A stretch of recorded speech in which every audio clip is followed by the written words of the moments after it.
And we welcome you into yet another edition of the Lion Country Kia Goon and Ironhead Show. Good times, dear Goon. It's a fun week, wonderful week. If you're a hockey fan, this is the time of year.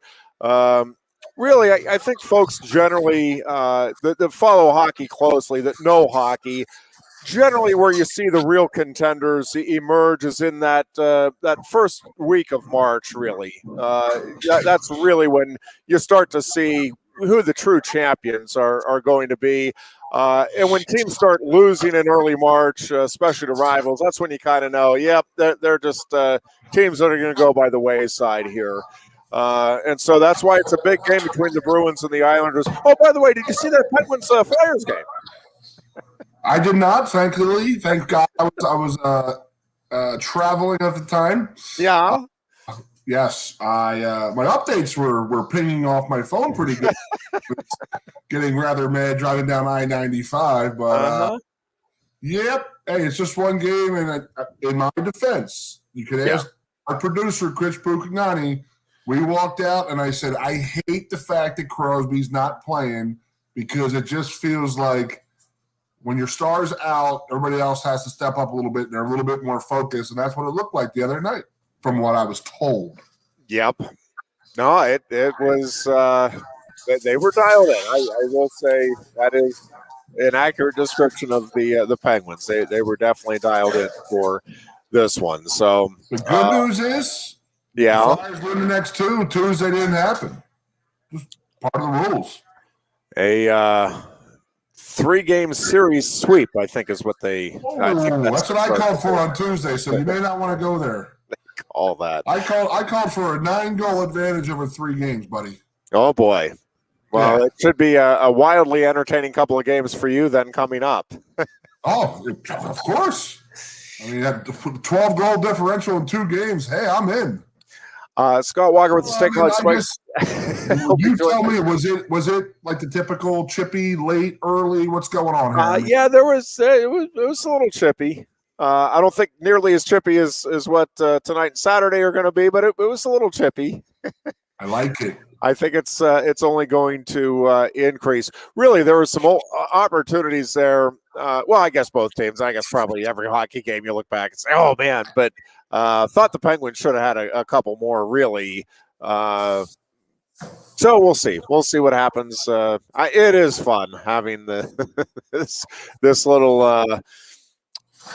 Feels like a post-game or postseason series with these 3 games in a row in the regular season between these two rivals. So it is fun just to watch them mix it up. I obviously will not have a chance to watch Saturday's action, so I am looking forward to tonight, and then I'll have to bow out, and I'll be the one checking periodically to see how things are going on Saturday. Again, Scott Walker with the State College Spikes will join us about 10 minutes, and then we'll get an update on what is happening with the Spikes as we get ready for a new season and a new league and everything that's involved there, and still some uncertainty about how things are going to evolve here in terms of fans and everything along those lines. Good win for the Penn State basketball team. You just like to see senior night. I forget everything else. I mean, whatever. It was just nice to get a win on senior night, send the seniors out with a victory, and get the taste of a win back in your mouth. I think Minnesota, they are struggling when it comes to teams that are able to. Which almost all teams are. When you're able to put just a stretch together, right? It just seems like that Minnesota team kind of folds a little bit this year. Just kind of a weird feel from that program. 11 straight home road losses for them. And granted, 2 of their top players were out, but they were predicting that it was going to happen. It's just that they don't play well on the road. They don't want to be there. I mean, watch the end of the game, and I know Leonard Elmore did the Maryland Northwestern game last night, but did he double duty? Was he calling our game also? Because whoever was the color commentator on our game was pretty visible. He was pretty angry about how Minnesota's their nonverbal They're shrugging. They didn't want to be there type of thing. He was calling them out pretty good. Yeah, and I think he was right to. Right? He totally was right. I mean, the way he shoots a free throw when it came up about 3 feet short, and he just shrugged his shoulders like, give me the ball again, Yeah. It's like an honor to wear this jersey. It's an honor to play in the Big Ten. You should act like it. And it'd be interesting to see what the athletic department of Minnesota is going to do, because that's got 100% written on it that the coach lost them. You know what I mean? And you don't want that. And I do want to say this about our seniors. I wish they had showed some emotion for that Coach Ferry guy. You know what I mean? Yes, they want to play for the guy, Yeah. Yeah, I am I'm a big believer in the nonverbal, like watching people and stuff like that, especially in athletics. And if Sandy Barber didn't catch anything on to that, how those players feel about him, then you know what? I don't think we're all on the same wavelength, because those kids busted their asses for him. They played hard for him, and you see how upset he was and teary-eyed him. And these are guys that still might come back, and they had that kind of reaction. So yeah. I loved to see that. Loved it. Yeah, I am really curious to see what happens with that situation, and what the reaction to whatever decision is made by the powers that be, what the reaction is from the team and the recruits and potential recruits out there, because it does feel like this is a really pivotal juncture right now for Penn State basketball. I mean, it feels like this is a team, a program that is on the cusp. Of course, it's felt like that for what? How many times, how many years? But it really does. It feels like if they can put some things together, that this could be a nice stretch. Or conversely, if they're not able to put some things together here next season with these next couple of recruiting classes, I mean, it really does feel like this could fall back into the same old. Penn State is in at least outside of the top 10 in the Big Ten perennially, and that's not a great situation. And I just feel, I don't know what your thoughts are, Good. I think we both like Ferry. I just think for the players that are here, and out of respect to them, I think you almost have to stay with Ferry right now and not disrupt these guys again going into next season, and disrupt the recruiting process. And again, I get it, depending on who the hire is and what type of recruiting base they have. I mean, it's not the end of the world if they don't. It just feels like this could get away pretty quickly, or come together pretty quickly as well for this program. And I guess let me backtrack just a bit. If it's not Ferry, this administration better be really solid that whoever it is going to be somebody that is going to be able to take Penn State basketball to the next level quickly, can get the kids that are here on board quickly, and again, get a strong couple of recruiting classes out of the game. I mean, you better be really confident in that if you do make a change. You better have this too, because this is what's going to. I mean, if you're thinking about going out and making that commitment is not going to be what you're paying Jim Ferry. You know what I mean? Yeah. So it's like you either are going to take Jim Ferry and what he is and try and build from that, and he, I believe, has earned that opportunity this year, or you better open up the freaking wallet, man. I mean, there's no two ways about it. I mean, you can't go like we've said before. I mean, how many times have we said you can't just dip your foot in? Like, we're talking about football with the renovations and stuff. So, we put our hat in the ring and this and that. You just can't, like, dip your foot in the water. We jumped in. Yep. I really feel as if this basketball hire has got to be the same type of thing. It's you are either going to go out and get a $2 or $3 or $4 million a year coach. I don't know, it could be more. I haven't even looked at the numbers and make that commitment, or you pay a guy $750 to him 1.2. I don't know what it is, and just happy with how it is, collecting the paychecks like we're Purdue football. Yeah. Yeah. Agreed. Again, it just feels like this is another important off season here for the program, and really trying to establish or build on what has been established here over the last couple of seasons. So we'll see how things progress there. You know where I'm at. You know where I'm going to. The fact that we finally made major league inroads in the Philadelphia area. Yep. Major. When you're pulling 3-4 kids out of Roman Catholic to come to Penn State University, yep, that's freaking enormous. I don't know if I can even explain that enough to say how big that is. You know what I mean? That's like a line to the best high school football team in Texas. I mean, that's just pretty much how it is. Roman is historically good, tough, good, smart kids type of guys who come and they came here. We have those inroads. They were made. Pat created those inroads. We have them now. Keep using them, exploit it a little bit. And then I hope we just don't bury them and just go and say, hey, we got, Bob Snuffleupagus from Akron. He's got deep roots in the tire community of Akron.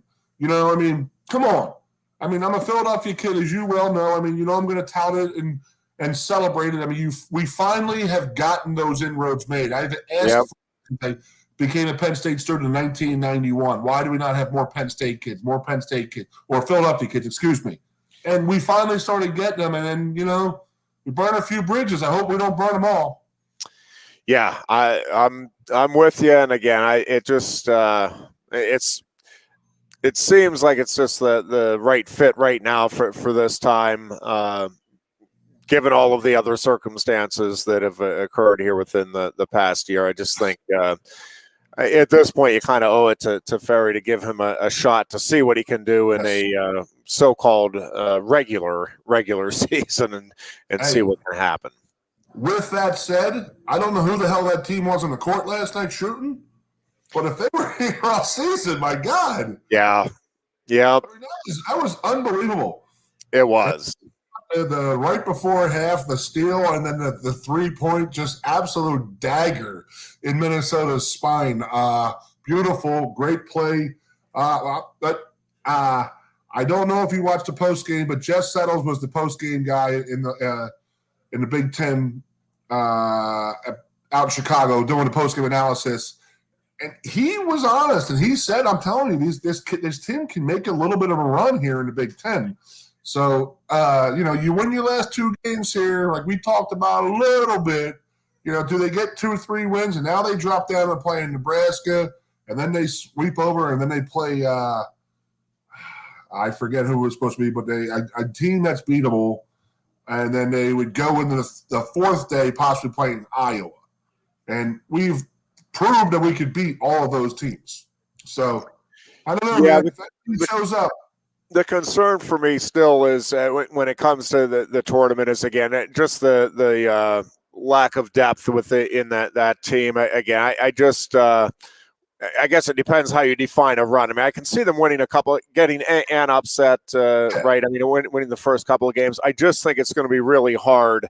And I think it's, again, a large part of what we've seen here over the last couple of weeks. Last night being the exception to the rule, where this team just has looked tired as the games have gone on. I mean, I think we've just seen this team tire out, and the legs are just giving out on them in some of these late game situations. So I could be a Division I coach, and here's my direction.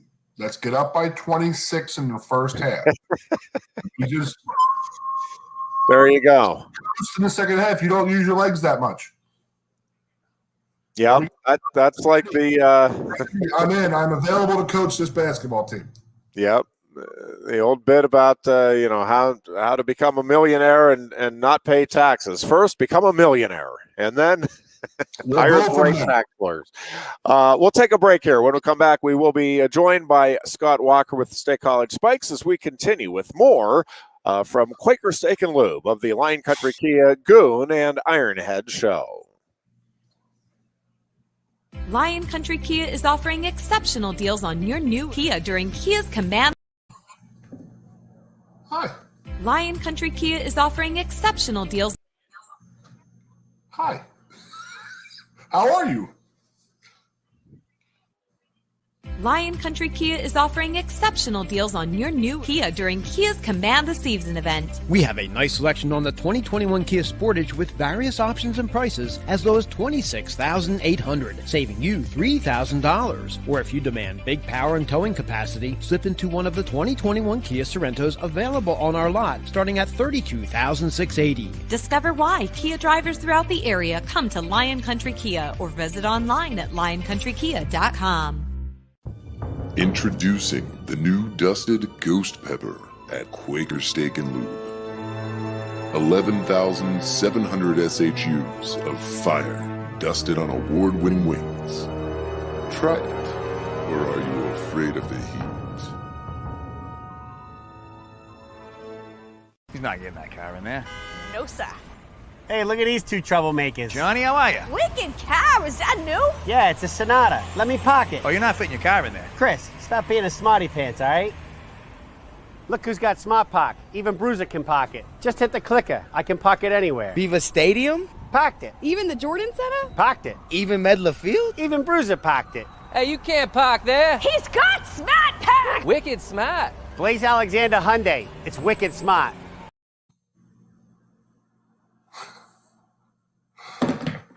Yeah, boys.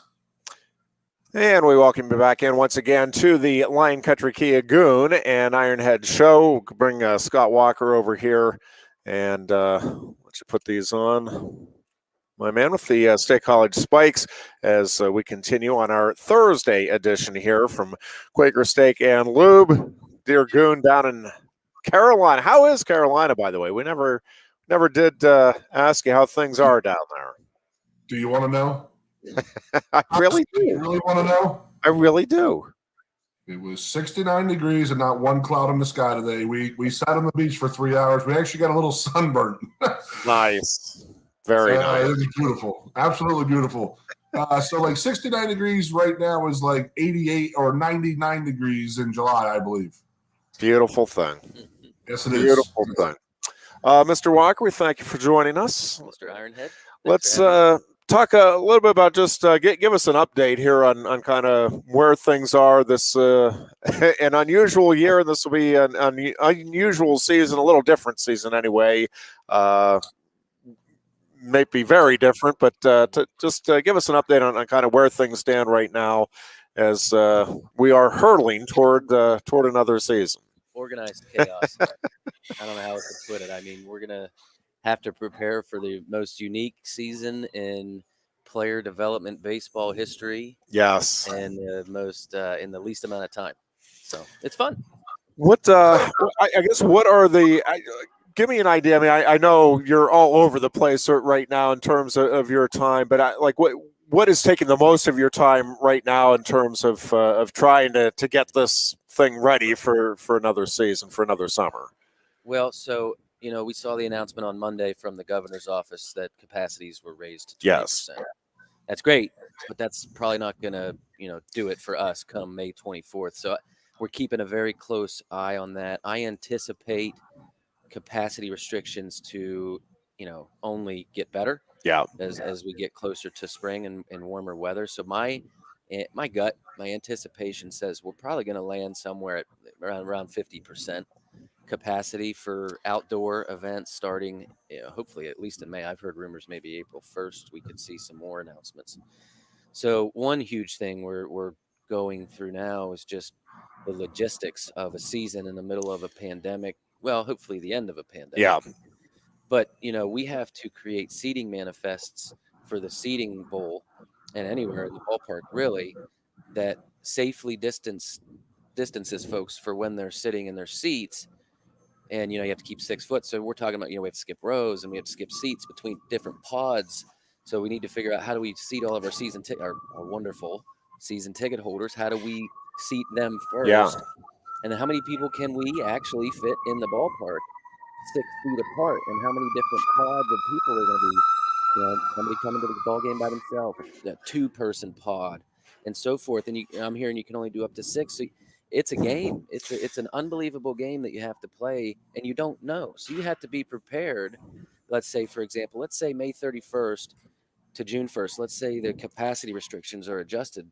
We need to be able to do that in the span of literally could be overnight. Yeah. And what does that mean in terms of where your season ticket holders are sitting, and where are the pods, and do we need to change the pods? And there's just an unbelievable amount of unknowns, but it'll be warm. We'll have baseball at the ballpark. It'll be better. It's going to be wonderful. How difficult and how much does it change what you can do with the promotions and stuff? Are there some of the acts that it's like, hey, if we don't have X percent, this just doesn't make sense to bring them in? There's a lot of things. Yeah, like that. So I'm working on all that stuff now. We will still do fireworks. That's the number one promotion in baseball. So I actually already have identified key dates for fireworks. We are going to switch to every Saturday home game rather than Sundays. I actually remember seeing you walking out of a Sunday game with your little guy on your shoulder. Oh, yeah. And he was sleeping, and Yes, he missed the fireworks show. Yes, he did. Because these dang games are so long these days. So we've adjusted the game times to be a little more fan-friendly. We're going to have Sunday day games. We're going to do fireworks on Saturdays, and we're working on all the promotions. Yeah, it will look different. We might not be able to do anything on the field between innings. For example, we might not be able to have the national anthem singer on the field before games. They want to keep everybody as far away from the players. And it makes sense. But so you know what we do, though? We adjust. We come up with new things. We'll get creative. Entertainment maybe a little different than it's ever been before, but we will have great entertainment. We'll have a lot of fun, and we'll keep being the spice. Scott, what can you give me an idea of is the schedule together yet, or what? Give me an idea of kind of what, in comparison to what we were accustomed to. You're obviously seeing the same teams more often, right, over the course of the season. Mm-hmm. There's 6 teams in the league, so naturally you're going to. And we start May 24th now, which is about 3-4 weeks earlier than we ever did before. The roster is going to be made up of very talented and highly projected draft picks that will be drafted in the upcoming Major League Baseball draft in July. It's 34 home dates versus when we had 38 before, so it's almost apples to apples. Yeah. We will end in the middle of August, and that's a good mix of we actually have a great schedule. We're home Memorial Day weekend. We actually have a home game on July 4th. It looks like we might be able to have our first ever home July 4th fireworks show following a night game, which is exciting. But you can go to statecollegespikes.com and the schedules. But I'm wondering if fans, to that point, if there might be more familiarity as the season goes along, because you're going to be seen, obviously, with your team, but I mean, I think that's always been the case. But I'm wondering if it's like, man, I'm excited to see this team come in because I remember, boy, that first baseman really can jack them out, or man, that shortstop was unbelievably quick, and just even more having again that opportunity to these are players that I like, that I want to come and almost feel like you're connecting with some of the opponents and some of the kids that again may have a rooting interest because of colleges you went to, or where you think these guys may end up, and all of that. I think there's going to be a different type of connection for fans with the players in these leagues is my guess going into it. Well, I think our market's probably maybe even the best suited. Us in Morgantown, West Virginia, we're on a college campus. Yeah, fans love seeing their collegiate athletes here in Happy Valley, and you can actually keep an eye on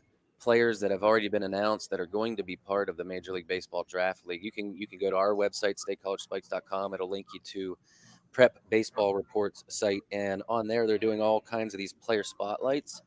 So they're showcasing guys from around the country that have already been identified and will be playing in the league. They'll be in the league. They're not assigned to a specific roster yet, but you can keep an eye. Okay, that's that third baseman from Clemson. That kid's a stud. He's going to be in the draft league, and then here in about a month probably or so, the rosters will be announced, and you'll be able to tell who is actually coming to Happy Valley. And I want to go see these kids and the draft board. I think you saw the prospects, the top 200 were just announced recently. So you can go on and see how many of those guys are going to be in this league, and how exciting that is, that if you're not a Cardinals fan or not a Pirates fan, these guys can be drafted by any big league club. So you could see future Yanks, future Mets. I mean, whoever, future Phillies. if you're a Goonie, so it's exciting. And it literally, we got Major League Baseball in the name of our league. I mean, we couldn't have hoped for a better landing spot. Oh, those poor kids are going to be having to go to the Pirates. You just hope. Well, if they're good enough, they'll be shipped out within a couple of years anyway. So I guess you can tolerate that. Scotty, everything staying? Yeah, we're still the State College Spikes, Goonie.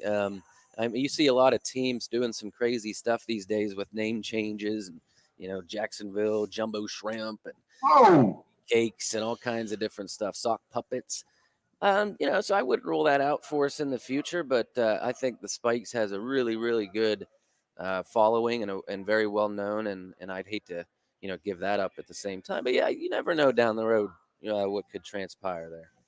Yeah, I don't like the. Apparently, in Pittsburgh, they're considering just going with the pathetics and just getting everything to be centered. I don't think that's really the right way to go. But if the shoe fits, Ironhead, wear it. Oh, they are wearing it. By the way, Ironhead, we got the Buccos play the Phillies the last weekend in July this summer, Friday, Saturday, Sunday. Yeah. Can I tell you that I'm not looking nearly as forward to that as I was this Penguins Flyers matchup? It's still a beautiful park. PNC Park's still beautiful. That's about all I can say. I agree, but you know what? You know what else is also nice? The State College Spikes Stadium. I love it, man. That is a fact. And I'm so happy for May 24th for you guys, for you specifically, but just the guys coming in and playing and getting back out there. And I think we have said for the town needs it, but the town really needs it right now. It'll be really the first event that actually the public can go to over a year. And it's outdoors, and it's going to be safe. We are working on all kinds of innovative safety measures. For example, I'm meeting with a gentleman who created electrostatic drone chemical spraying technology that kills COVID. And he can literally 3D map the entire ballpark and make sure that there's COVID-killing chemicals distributed to every square centimeter at the ballpark. We had just come up with that. Somebody beat us to we were just going to go see if we could get the patent for that later today. Technology. Damn it. That is actually very unbelievable. Cool. He brought the drone to the ballpark and flew it around in the parking lot. And he gave me this little pistol COVID-killing gun that has electrostagnetic. I can't even say it, let alone describe what it is, but you can literally spray every surface. Unreal. So, folks, I think we'll be able to feel safe coming to the outdoor venue. Yeah. This free air. We're going to keep people distance. We will follow the CDC guide. Whatever the CDC guidelines are, you best believe we'll be following them to a T. And because that's first and foremost, we got to make sure we keep people safe. See, I would have shots and shots night. Hey, come in, get your COVID shot, and then let's line them up with the. I'm an idea guy. That's a genius idea. Yeah, that's what we do. We think. Or so we try to convince people. Shots and shots. It's Scott. Anything else that you want the public to know? Again, it obviously is a big deal that the Spikes are still here. We're going to have baseball. Obviously, the great variable here is not known right now in terms of what it's going to look like in terms of the numbers of folks that you can get into the ballpark and how that's all going to play out right now. I think folks should follow the lead from my friend Alan Weiser, who is here with us today, actually signing up for 2 season tickets. I think him and Chrissy are aware. we should all be the wiser. Yes. Got it. 4 from Alan. All right, I'll talk to him. Let's see if I can twist it. But in all seriousness, he's going to bring me and Carrie. That's true. I would, more so than ever. Obviously, I work there, and I value our season ticket holders very highly. But now more than ever, to ensure you get the seats you want, where you want them for this season, I would recommend getting season tickets. We don't have individual games for sale yet, because there are so many unknowns. And if let's say we are at 50% capacity, well, the ballpark just shrank 50%, so we could only have, say, 2,700 fans in the ballpark. Not some of the nights when we'd have 5,500 or 6,000 when we'd be doing Cowboy Monkey Rodeo or stuff like that. So get season tickets now. They're very affordable. We can work with you on payment schedules. We can do a monthly like you pay your Netflix membership. We can do that. But then, just I think folks need to understand we are still going to be the same state college spikes. It might look a little different and feel a little different this year. And maybe there's not a dozen fireworks shows. Maybe we only have half a dozen or 8. Maybe we don't have 3 bobbleheads of Lions legends from years past. Maybe we have 1 and maybe 1 appearance. But we're going to have so much fun and be able to get back outside. I can't wait. My personal favorite is seeing that moon rise. Yep, I'm with Mount you on that. Nittany in the middle of summer. You cannot beat that. The picturesque Mount Nittany, how beautiful it is out there. And then just when the moon is, just huge in the sky and rises over Mount Nittany, it's my favorite.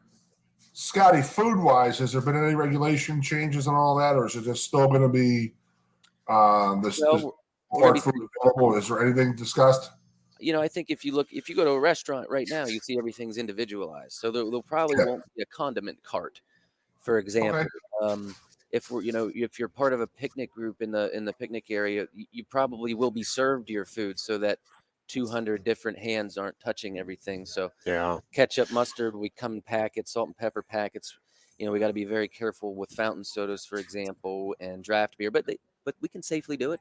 Yeah, it's been safely done at restaurants for 10 months during the pandemic. So, Goon, you got your hand raised? Sausage sandwiches. What about them? They will be available. How could you have a ballpark without sausage sandwiches? You'll probably get it wrapped. It'll probably come wrapped fully. Hey, I'm good with that, bro. Yeah. I'm not. I'm good.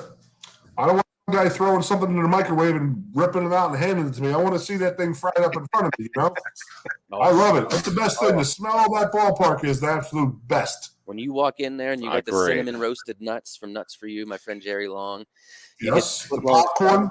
Popcorn right there. The really good selection of ice cold beer. I mean, burgers. That smell wafting in from right field. That's not bad stuff at all. It's hopefully again we keep heading in the right direction here, and we can who knows how soon we can get all of this behind us, but it is going to be nice just to have again Spikes baseball back and be able to get outside and to whatever degree we can and enjoy mingling and getting together with friends and family again and safe conditions, but outdoors and again having that feel of normalcy again, at least for a couple of hours on a summer evening. We need Scott, we will certainly talk to you again before the season begins. Really appreciate the update and appreciate your coming down. We'll take another break here. We will be back with more of the Lion Country Kia Goon and Ironhead show. The Dear Goon is in North Carolina. I'm at Quaker Steak and Lube, and we'll be right back. Lion Country Kia is offering exceptional deals on your new Kia during Kia's Command the Season event. We have a nice selection on the 2021 Kia Sportage with various options and prices as low as $26,800, saving you $3,000. Or if you demand big power and towing capacity, slip into one of the 2021 Kia Sorrentos available on our lot, starting at $32,680. Discover why Kia drivers throughout the area come to Lion Country Kia or visit online at lioncountrykia.com. Introducing the new dusted Ghost Pepper at Quaker Steak and Lube. 11,700 SHUs of fire dusted on award-winning wings. Try it, or are you afraid of the heat? Hi, Johnny Broom here. If you're in the market for a new Hyundai or a pre-owned car, truck, van, or SUV, nobody beats a Blaze Alexander deal. But don't take my word for it. Hey, Goon says tell him Johnny sent you. Hey, tell him Johnny sent ya. Tell him Johnny sent ya. Wait, tell him Juan or tell him Johnny sent ya? Tell him Johnny sent ya. Here at Bill Pickles Tap Room, we say, tell him Johnny sent ya. And remember, And we welcome you back once again to the Lion Country Kia Goon and Ironhead show. Did want to spend probably this last, whatever we have, 20 minutes or so on the Big Ten Wrestling Championships, which do get underway Saturday at the Bryce Jordan Center. It's been interesting. I've done a few interviews for different folks this week leading into it and just talking with some different people.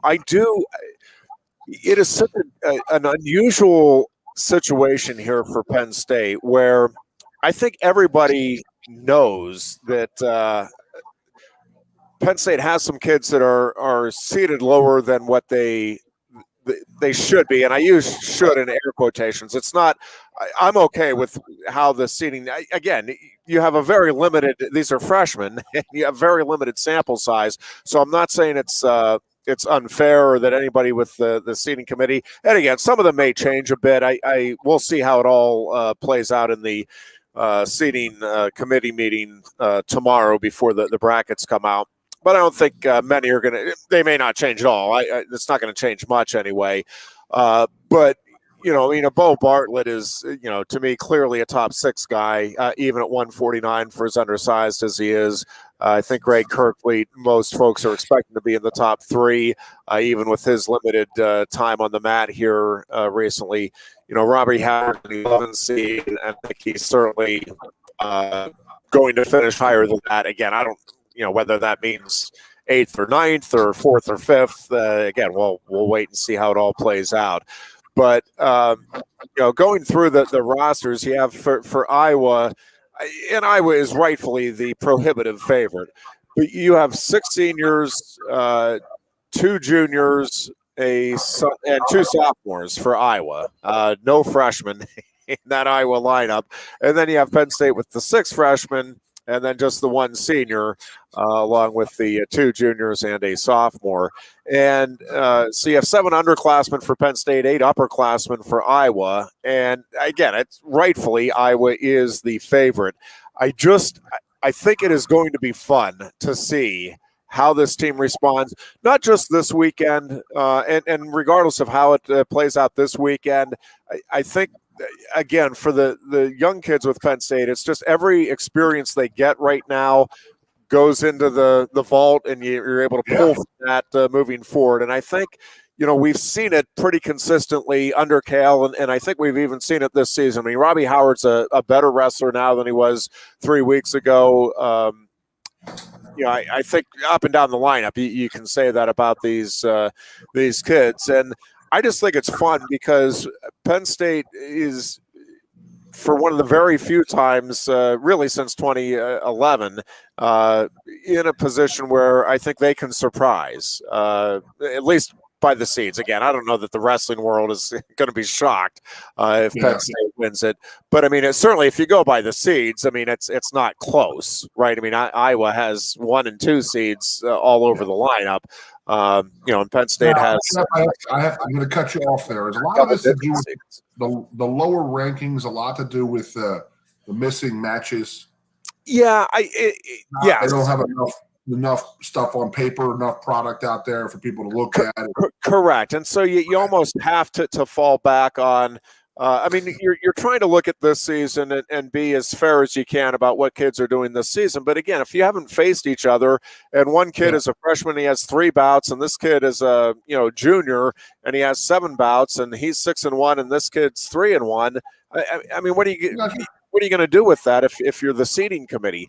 It's not one of those things where I think you can fairly or accurately do the eyeball test thing, and we know this guy. Even in some cases where, again, instinctively Bo Bartlett is an elite guy, and even up a weight class at 149, he's going to be in the mix there. Greg Kirkley, certainly is going to be in the mix at heavyweight. Robbie Howard, again, I think is going to be in the mix to me, meaning, top 7, at least battling for a top 7 spot in an automatic tournament bid. So it's just such an unusual situation. And again, I think for Penn State, not that this team has ever felt the pressure seemingly under Cael Sanderson, but I mean, there really is no pressure in terms of outside expectations.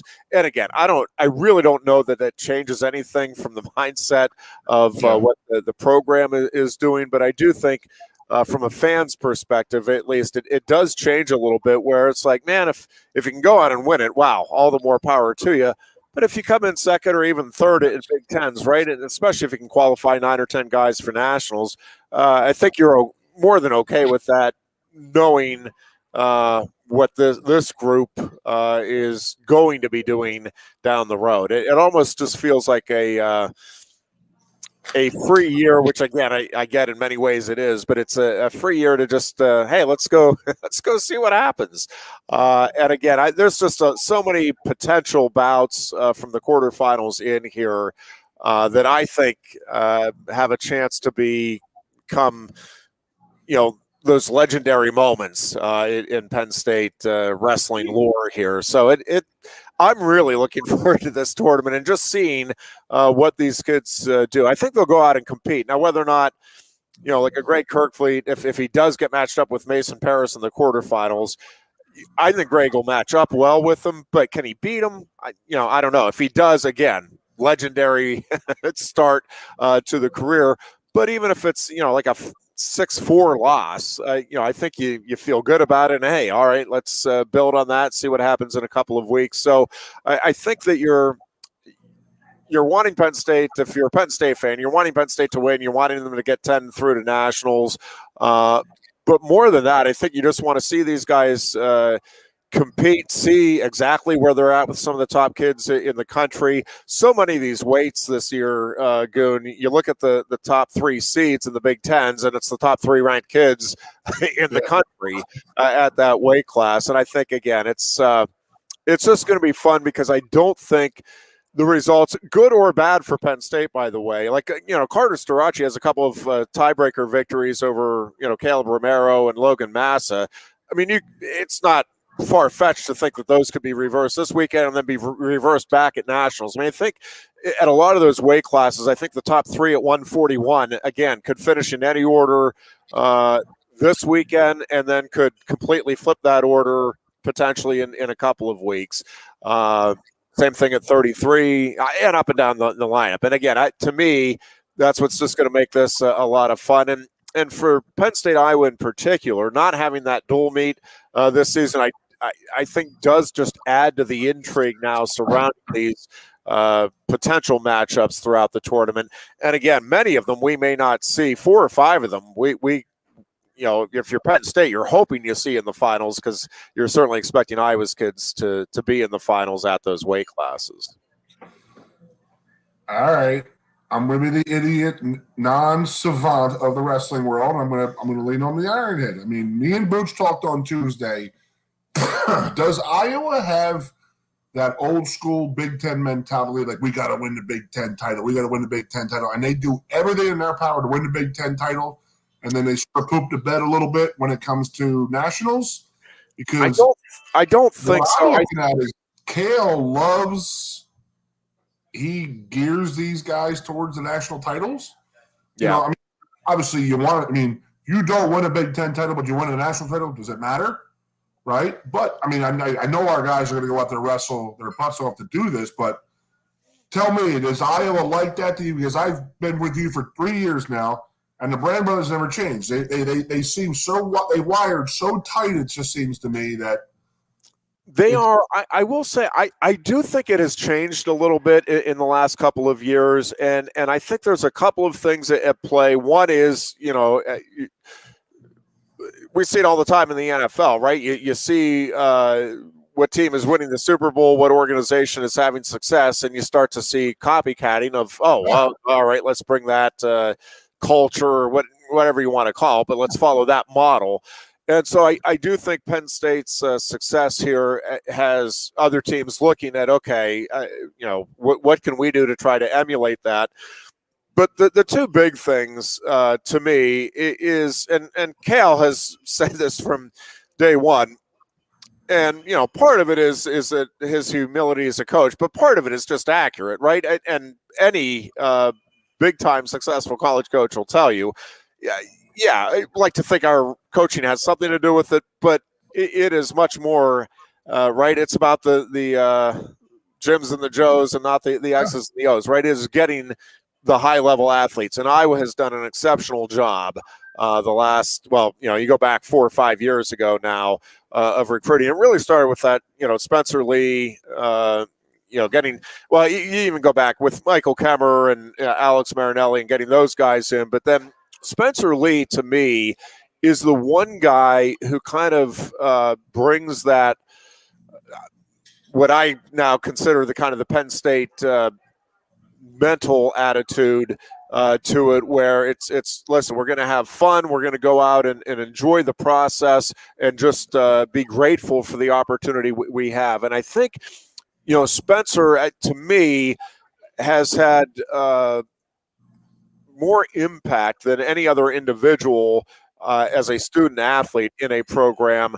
With the possible exception of David Taylor, when Taylor followed Cael here and changed his commit from Iowa State to here, it changed everything about the paradigm in college wrestling and where the power was going to be here for the next decade. But I think in terms of that attitude and just that little difference, again, it's passion, but there's a joy to the passion. And I do think this team for Iowa has that. Now, I do think that the training is a little different there, and I do think, everybody tries to peak at Big Tens and nationals, or your conference tournament, whatever conference you're in, and nationals.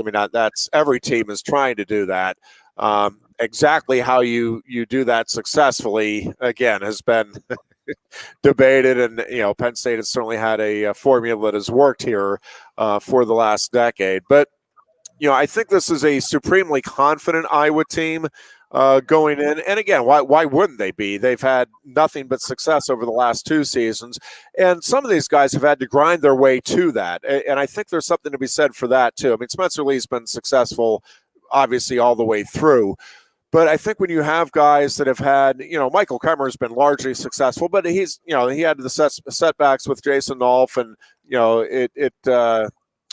I think has him as hungry as he could possibly be to get on top of the podium here this year. I think you've had, some of these guys have had setbacks too. I'm talking about the Iowa kids have had setbacks to Penn State. So I think they in particular are going to relish an opportunity to be able to be the one that defeats a Penn State kid in their home arena in the Big Ten tournament with a chance to win the Big Ten title. But I think everybody's on the same page now that, yes, you want to win the Big Ten tournament. You want to win everything you can. But I think everybody is very understanding that the ultimate goal here and what is remembered for the ages is what happens at the NCAA championships and how you finish there, both as individuals and as a team. I got one for you here, Ironhead. Yes, sir. All right. Pennsylvania football, Florida football, Texas football, California football. We're very different, correct? Yeah. I think that Pennsylvania wrestling sort of took a little bit of hold at the University of Iowa because of the 5 guys that went there.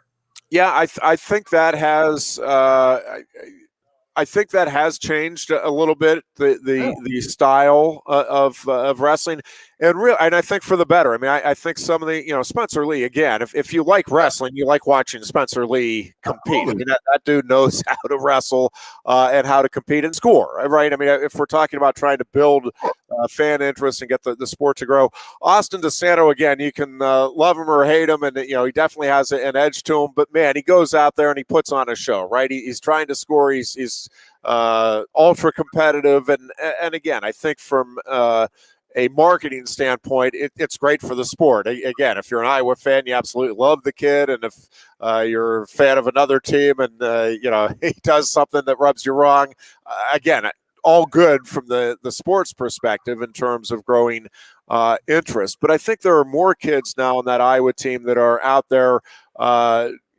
not trying to win, just win, baby. They are trying to do what Cael has preached from day one here, which is let's go out and score as many points as we can, and then let the chips fall where they may.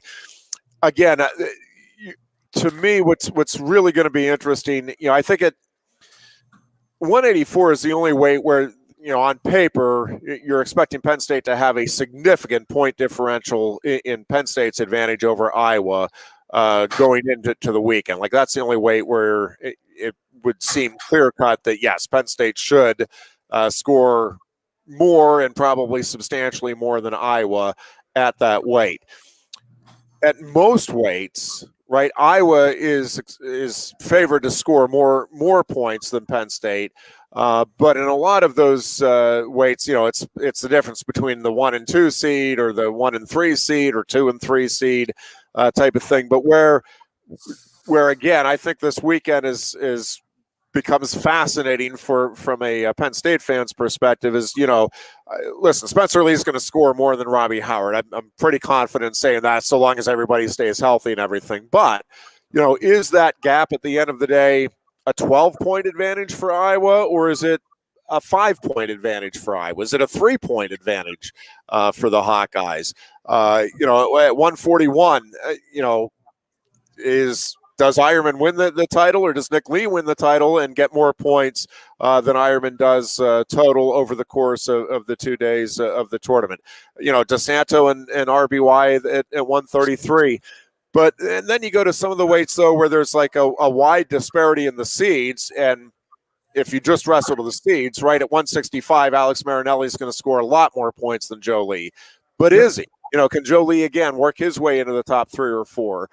Michael Beard at 197. Can he close the gap or even finish higher than Jacob Warner, which would be, huge for Penn State? Greg Kirkfleet and Tony Cassiope at heavyweight. I mean, there's a lot of those weights where I think you're looking at it, Michael Kemmer and Carter Starachi. And again, Iowa's going to be favored to score more points. And, the question is, can Penn State actually score more points, or at least keep that gap close enough that, somewhere along the way they can pick up some other points and end up surpassing Iowa in the team race. To me, it's going to be fascinating to watch, fun to watch.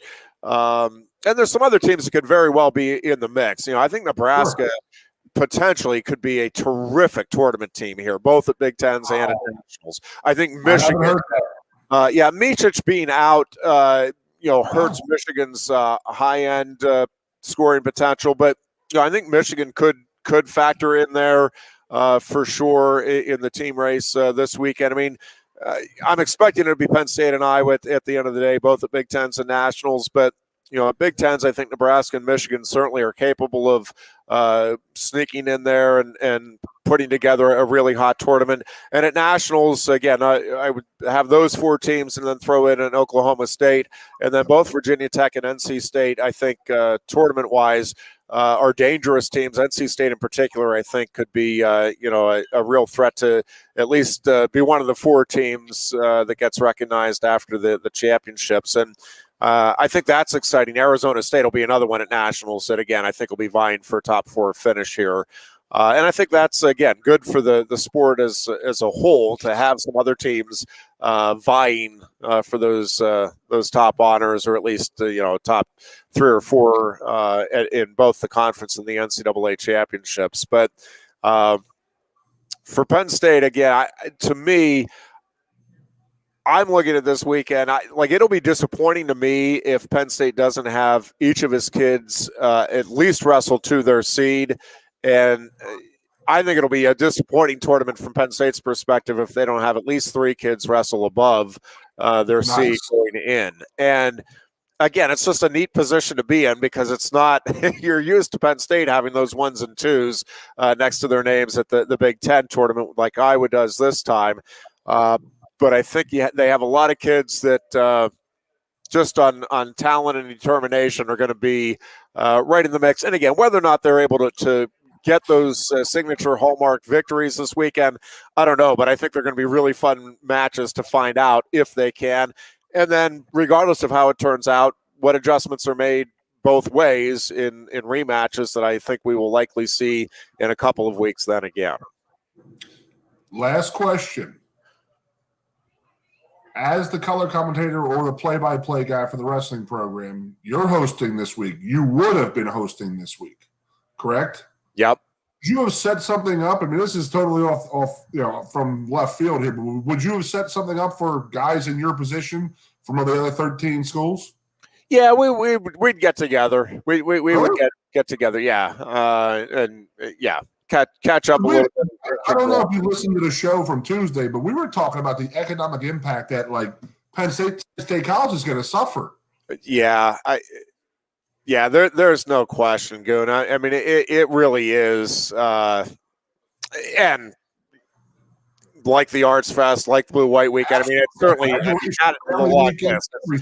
Yeah, this is not unusual, but yeah, this would have been a banner weekend for hotels and for the bars and restaurants because you get all 14 teams would have some fans coming in, and obviously Iowa, Ohio State would be traveling big time. Michigan would be traveling big time in for this year's. I think Nebraska would have brought a really good contingent. Minnesota always travels well with their wrestling fans, and again, this is the a vacation for those fans. So I mean, it is. The wallets come out and they are ready to have a good time. And the other thing to me that's just unfortunate, and really for the Iowa kids as well, but what would really make it fun, and it's not that it's not going to be a whole lot of fun anyway, but right, having that crowd roaring if you saw a Jacob Warner and a Michael Beard meeting in the quarterfinals or the semifinals, and it's a 3-3 bout with a minute left in the third period, and I mean you would feel that, right? And again, athletes thrive on it whether they're for or against you. So I mean, it's unfortunate for the Iowa kids too that they're just not going to feel that same energy in the building that you would expect to feel when you have the type of team race that I'm hoping and thinking will develop here over the course of the 2 days between those two programs. And again, Nebraska and Michigan could very well figure into the mix there as well. Yeah, I mean, I go to nationals every year, as you well know, but you got 15,000 people and there's 30 schools there, but you hear a "We Are Penn State" chant going on. Yeah. That doesn't help our guys. You can't tell me it doesn't. Sure. Yeah, and again, just the energy. When you go to Carver Hawkeye, I always love being in Carver Hawkeye because, again, whether they're for or against you, you can't help but feel the thrill of over 15,000, 16,000 fans cheering on their kid and rooting against their opponent. I mean, it's just thrilling to be in that type of an environment. Nothing better as an athlete than to be able to do this. No question. No question. 110,000 people in the big house. And not having that opportunity, really, I mean, I really do feel for the Iowa kids. As well. Obviously, I feel for the Penn State kids not having the chance to have the Penn State fans in their home arena here. But I think those are opportunities. You're right. You relish as a student athlete to go into Penn State, which has been the giant here over the last decade, and to not have that opportunity. Think about those guys that left Pennsylvania to go to Iowa. They would love to have come back and done that. Yeah. No. Bro. Yeah. So one more last question. My final question. Is there talk of us skipping ahead in line to get the Big Tens again because of this COVID crap? Yeah. It doesn't seem to be something that anybody is concerned about at the moment. I guess what I'm reading through now. Again, once we get on the other side of this, because listen, there are some financial implications. Again, obviously for Penn State missing out on this weekend, but also for the conference, right? I mean, when you host it in a Penn State or an Iowa. Or in Ohio State, where wrestling is big and is going to draw. I mean, Rutgers last year, where you have the passionate fan base wanting to get behind it. So I think it's something that will be visited. I don't think it's going to be within the next couple of years. I'll put it that way. And again, it may just be, hey, we're sorry. It's just the unfortunate way that this worked out. But they may try to figure it back in here sooner rather than later. But to me, sooner, I would not expect it anytime within the next 5 years anyway. Okay. All right. Well, Ironhead, I very much look forward to seeing you in person on Tuesday. I can't believe I'm going to see you in person. Will be fun. It's been a long, long time, brother. 2 more wins? And then yeah. That other team in the state? I see nothing but good times for the Penguins. I think the good times for the Penguins will be rivaled only by the exceptionally bad times coming the Pirates' way in the upcoming summer. Dear Goon, we bid you adieu. Have fun in Carolina. We will see you on Tuesday. Until then, everybody else, stay safe and be good. Lion Country Kia is offering exceptional deals on your new Kia during Kia's Command the Season event. We have a nice selection on the 2021 Kia Sportage with various options and prices as low as $26,800, saving you $3,000. Or if you demand big power and towing capacity, slip into one of the 2021 Kia Sorentos available on our lot, starting at $32,680. Discover why Kia drivers throughout the area come to Lion Country Kia or visit online at lioncountrykia.com. Introducing the new dusted Ghost Pepper at Quaker Steak and Lube. 11,700 SHUs of fire dusted on award-winning wings. Try it, or are you afraid of the heat? He's not getting that car in there. No, sir. Hey, look at these two troublemakers. Johnny, how are you? Wicked car, is that new? Yeah, it's a Sonata. Let me park it. Oh, you're not fitting your car in there. Chris, stop being a smarty pants, all right? Look who's got Smart Park. Even Bruiser can park it. Just hit the clicker. I can park it anywhere. Beaver Stadium? Parked it. Even the Jordan Center? Parked it. Even Medler Field? Even Bruiser parked it. Hey, you can't park there. He's got Smart Pack! Wicked smart. Blaze Alexander Hyundai. It's wicked smart.